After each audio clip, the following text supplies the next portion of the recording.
আমরা আমাদের ছেলে মেয়েদেরকে ভালোভাবেই মানুষ করতে পেরেছি। কি বলো? হ্যাঁ, ঠিকই বলেছ। আল্লাহর অশেষ মেহেরবানি। আসলেই আমাদের ছেলে মেয়েগুলো খুবই ভালো, খুবই লক্ষ্মী। আয় বাবা, আয় আয়। আয়, বস। কিছু বলবি? কি রে, এত রাত জেগে আছিস, ঘুম আসছে না? না মা, ঘুম আসছে না। ঘুম আসবেই বা কেমনে? হ্যাঁ, না বাবা, তুমি ভুল ভাবছো। তাহলে কি?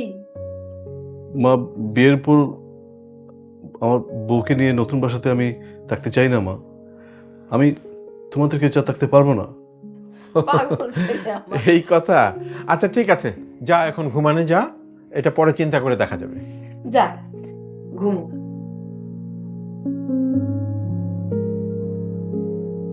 ও আমাদের ছাড়া থাকতে পারবে নাকি?